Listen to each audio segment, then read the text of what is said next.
warahmatullahi wabarakatuh. Salam, Om Swastiastu, Namo Buddhaya, dan salam kebajikan. Yang terhormat, Bapak Dr. Andes Marmaral Singgi, MSI, selaku dosen pengampu mata kuliah Sekuritas dan Portofolio kelas A. Perkenalkan, saya Nur Elawati dengan NIM 23080 310 2013 dari Prodi Administrasi Keuangan kelas A.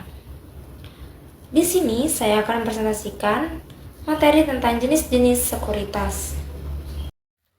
Untuk outline yang akan saya bahas di sini, yang pertama yaitu ada tujuan pembelajaran, yang kedua yaitu ada pengertian, dan yang ketiga ada jenis-jenis, dan yang terakhir yaitu ada kesimpulan. Untuk tujuan pembelajaran di sini, yaitu tujuannya agar audiens memahami konsep dasar dari sekuritas, mengenali berbagai jenis sekuritas yang ada di pasar keuangan. Setelah mempelajari materi ini, diharapkan audiens dapat membedakan antara saham, obligasi, reksadana, dan instrumen sekuritas lainnya, serta memahami bagaimana sekuritas digunakan dalam investasi dan pengelolaan resiko. Untuk yang pertama, kita akan membahas pengertian sekuritas. Apa sih pengertian dari sekuritas itu? Di sini saya mengambil dari 3. Yang pertama dari Reilly Brown tahun 2012. Menurut Reilly dan Brown, sekuritas adalah instrumen keuangan yang memiliki nilai dan dapat diperdagangkan di pasar keuangan. Sekuritas mencakup saham, obligasi, reksadana, dan derivatif. Yang kedua, menurut Brigham dan Houston tahun 2014, Brigham dan Houston menyatakan bahwa seluruh sekuritas merupakan instrumen pasar yang digunakan oleh perusahaan dan pemerintah untuk mendapatkan pendanaan dari investor dengan imbalan berupa apa? Berupa dividen, bunga, dan keuntungan modal, atau bisa disebut dengan capital gain. Nah, yang terakhir yaitu menurut OJK atau Otoritas Jasa Keuangan. Menurut OJK sendiri, sekuritas adalah surat berharga yang mencerminkan kepemilikan atau bisa disebut dengan saham, utang atau obligasi, atau derivatif yang dapat diperjualbelikan di pasar modal. Baik, langsung saja kita masuk ke materi, yaitu jenis-jenis sekuritas. Jenis-jenis sekuritas yang akan saya bahas, yang pertama itu ada stok.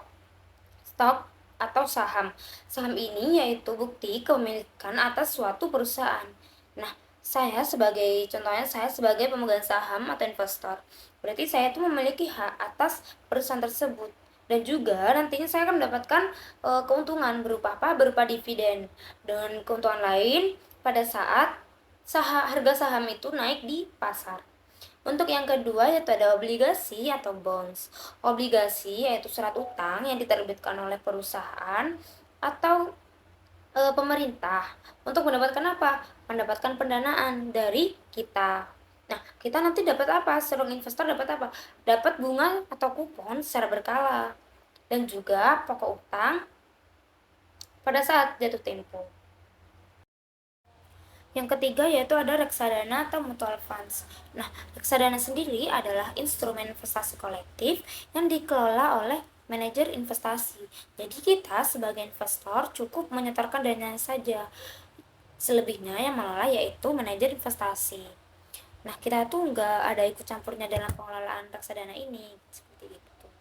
Nah, untuk apa tujuannya? Yaitu agar bisa diputarkan atau diputerin ke investasi yang lain seperti saham, terus obligasi ataupun deposito. Jadi seperti itu. Dan yang keempat yaitu ada ETF atau Exchange Trade Fund. ETF sendiri adalah gabungan antara saham dan reksadana yang diperdagangkan di bursa efek. Berbeda dengan reksadana biasa, ETF bisa diperjualbelikan selain saham. Jadi intinya ini yaitu ETF itu kayak atau bisa disebutkan yaitu paket investasi yang isinya yaitu macam-macam, ada saham, obligasi, dan lain-lain. Nah, kamu ketika membeli ETF ini itu bisa di bursa saham, selainnya apa? Selainnya saham biasa. Dan juga ETF ini itu lebih gampang, lebih murah daripada beli saham masing-masing, kayak beli saham kayak beli satu-satu lah, intinya seperti itu. Kelima yaitu ada derivatif. Derivatif adalah sekuritas yang nilainya berasal dari aset lain seperti saham atau komoditas. Derivatif digunakan untuk pelindung nilai atau hedging atau bisa disebut dengan spekulasi. Nah, derivatif itu semacam perjanjian tentang sesuatu yang nilainya tergantung aset lain atau barang lain. Nah, contohnya nih, barang hasilnya yaitu saham atau emas. Tapi kamu tuh nggak beli barangnya, tapi kamu cuma pegang kontraknya. Jadi seperti itu. Atau enggak contoh lain, beli emas nih ya, beli emasnya langsung, tapi kamu tuh apa ya, kamu itu beli kontrak yang bilang kalau emasnya naik kamu dapat untung sekian. Nah, tapi sebaliknya kalau emasnya turun kamu dapat untung sekian. Jadi derivatif itu kayak seperti itulah. Yang keenam yaitu ada sekuritisasi aset atau aset backed securities atau bisa disebut dengan ABS. Nah, ABS ini adalah instrumen sekuritas yang didukung oleh kumpulan aset seperti kredit kepemilikan rumah atau bisa disebut dengan KPR ataupun piutang perusahaan. Nah, ABS itu surat berharga yang isinya tuh kumpulan utang orang lain atau piutang bagi kita. Jadi seperti itu. Jadi, kesimpulan dari presentasi saya di sini yaitu sekuritas adalah instrumen keuangan yang dapat diperdagangkan dan memiliki nilai ekonomi yang digunakan dalam investasi dan pengelolaan resiko. Terdapat berbagai jenis sekuritas, masing-masing dengan kelebihan dan kekurangan. Saham menawarkan potensi keuntungan tinggi melalui capital gain dan dividen, tetapi memiliki risiko fluktuasi harga pasar yang besar. Yang kedua yaitu obligasi, memberikan pendapatan tetap dari kupon namun rentan terhadap risiko gagal bayar dan perubahan suku bunga. Reksadana memudahkan investor dengan diversifikasi otomatis dan manajemen profesional, tetapi bergantung pada kinerja manajer investasinya.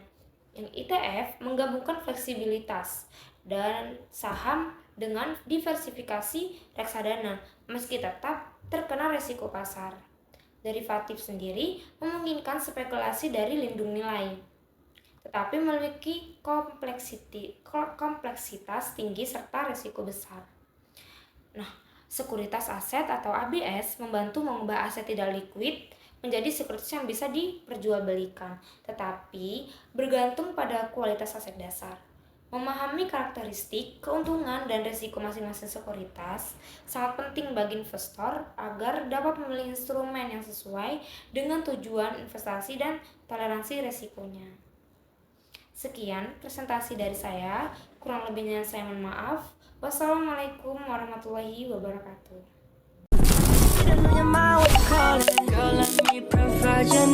Freaky girl